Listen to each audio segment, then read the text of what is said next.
Kembali berjumpa dengan Pak Tri untuk belajar komputer dan jaringan dasar.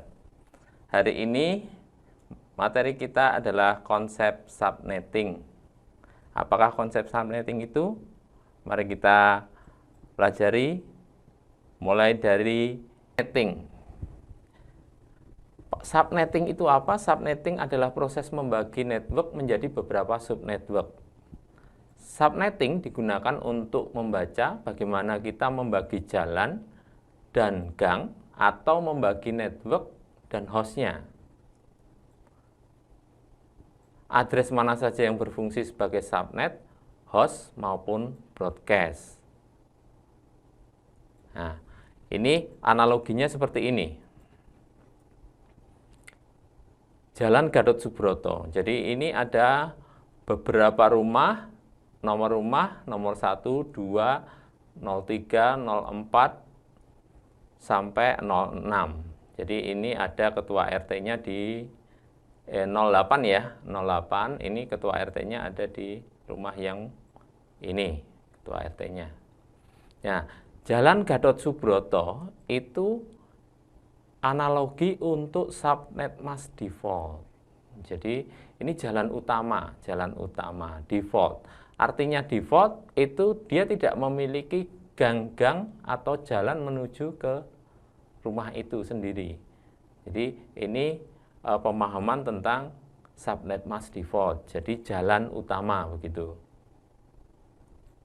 Jadi networknya, jadi ini ya, Jalan Gatot Subroto ini sebuah network yang tidak memiliki subnet atau gang.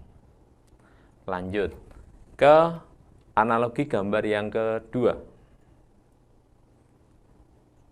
Di sini ada dua gambar.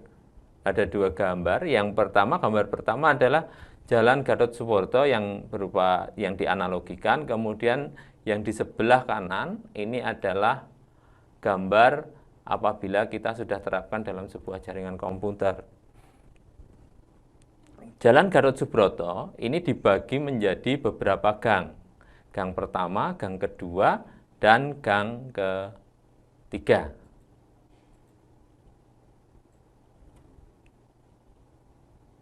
Jika kita lihat dalam sebuah jaringan komputer, Jalan Gatot Subroto itu adalah network. Dimisalkan adalah networknya 192.168.1.0. Nah, gang-gang tadi itu adalah yang dianalogikan sebagai gang. Kemudian broadcast, ya, istilah broadcast itu yang dianalogikan tadi adalah ketua RT. Jadi bagaimana jaringan ini bekerja itu adalah melalui jalan utama, kemudian melewati gang menuju ke rumah apabila ada pengiriman paket data gitu ya. Ya.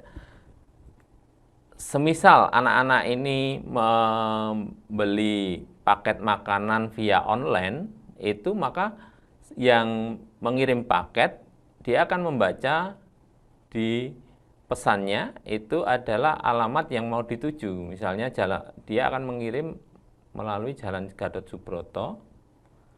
Kemudian nanti masuk gang, kemudian paket itu mau diantar rumah nomor 4 misalnya. Dia melalui map gitu ya. Itu.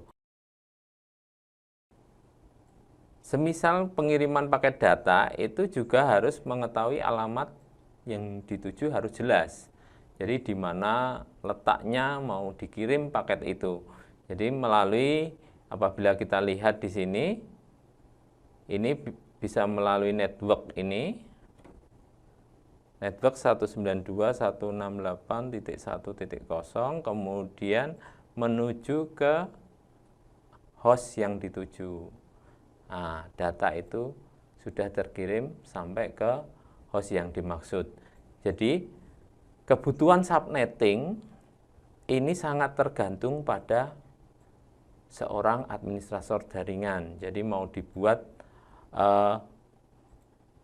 berapa jumlah subnet yang dikehendaki atau jumlah gang yang akan dilalui untuk membagi